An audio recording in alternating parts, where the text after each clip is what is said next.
Hello viewers, good morning అండి. Welcome to perfect daily vlogs. పాలకూర and meal maker కాంబినేషన్లో మీకు ఈరోజు ఒక రెసిపీ చూపిపోతున్నానండి. ఇది కూడా రేర్ కాంబినేషన్. సో నేను చూపించేటివన్నీ రేర్ కాంబినేషన్స్ ఉంటాయి, మీరు ట్రై చేయండి, ఫాలో అవ్వండి. ఓకేనా అండి వివర్స్? సో ప్రాసెస్లోకి వెళ్దామా? సో ప్యాన్ పెట్టుకున్నానండి, ఒక కడాయి పెట్టుకున్నాను, ఆయిల్ పోసుకున్నాను సరిపోను, కొంచెం జీలకర్ర వేసానండి. జీలకర్ర కూడా కొంచెం వేగుతుంది. ఇప్పుడు మనము ఆనియన్స్ పచ్చిమిర్చి వేసేసుకోవాలి. సో ఆనియన్స్ పచ్చిమిర్చి వేస్తున్నానండి.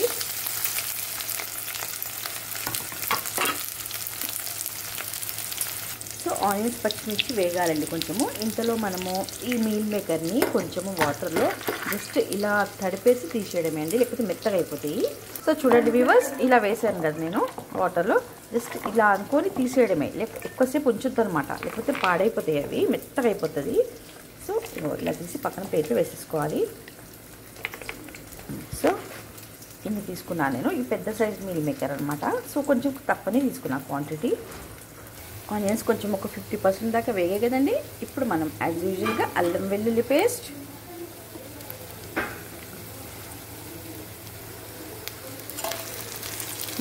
మంచి స్మెల్ వస్తుందండి, పసుపు. సో ఈ స్టేజ్లో మనము ఈ మీల్ మేకర్ మనం కడిగి పెట్టుకున్నాం కదా, అది వేసుకోవాలండి. మీల్ మేకర్ నానబెట్టి పెట్టొద్దు, అస్సలు బాగుండదండి, మెత్తగా అయిపోతుంది. సో ఈ స్టేజ్లో ఉన్నప్పుడు ఇలా వాటర్లో జస్ట్ తీసేసుకొని డైరెక్ట్గా వేసుకోవచ్చు. కొంచెం సాల్ట్ కూడా వేసేసుకుందాం ఇప్పుడే. సాల్ట్ అండి బేసిక్గా ఏంటి, ఇప్పుడు నేను వేసేది పాలకూర కాబట్టి పాలకూరలో ఆల్రెడీ సాల్ట్ ఉంటుందండి కొంచెము కంటెంట్. సో మనం అది చూసి వేసుకోవాలి, నేను కొంచెమే వేస్తున్నాను అందుకే. ఇది కొంచెం ఫ్రై అవ్వాలండి. సో ఒక 5 minutes పెట్టుకున్నాము. సో ఇవ్వర్స్ చూడండి, కొంచెం ఫ్రై అయ్యాయి కదా మన మీల్ మేకర్. ఇదిగోండి కొంచెం బ్రౌన్ అయ్యాయి కదా. ఈ స్టేజ్లో మనం కొంచెము కరివేపాకు వేసుకుందాము. ఒక 2 minutes అట్లాగే ఫ్రై కానివ్వండి. మంచి స్మెల్ వస్తుందండో. ఇప్పుడు మనం కారం వేసేసుకుందాము, ఎందుకంటే పాలకూర వేసాక వాటర్ వస్తుంది కదా, అప్పుడు కారం వేస్తే ఫ్రై బాగుండదు, అందుకనేసి ఫస్ట్ ఇప్పుడే కారం వేసేసుకున్నాము. కారం వేసాక ఈ విధంగా మనం కలుపుకోవాలండి. మీల్ మేకర్కి కారం పట్టేసింది కదా. ఒక 2 minutes అయ్యాక పాలకూర వేసుకోవడమే. సో ఇప్పుడు పాలకూర వేసేసుకోవాలి. సో ఇప్పుడు పాలకూర వేసుకుందామండి మొత్తము. సో మీల్ మేకర్ పాలకూర మగ్గుతుందండి, ఇది బాగా దగ్గరికి మగ్గాలి. చూడండి ఇప్పుడు మీల్ మేకర్ ఎంత బాగా అయిందో, మెత్తగా కాలేదు, ఫ్రై చేసాం కదా, మెత్తగా కాలేదన్నమాట. ఇది కొంచెం మగ్గాలండి. ఇది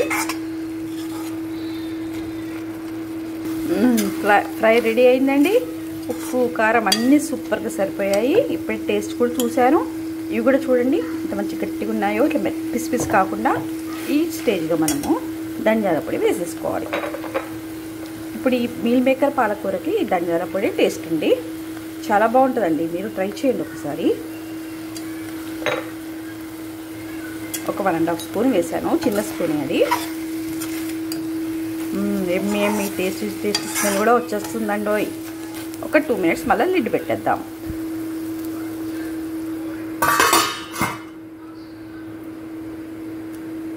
so viewers, meal maker and పాలకూర ఫ్రై రెడీ అండి. చూడండి, ఈ మటన్ పీసెస్ అనుకుంటున్నారా? కాదండి, మీల్ మేకర్ పీసెస్. చాలా బాగుంటుంది వివర్స్, మీరు ట్రై చేయండి. Please share and subscribe my channel. Bye viewers.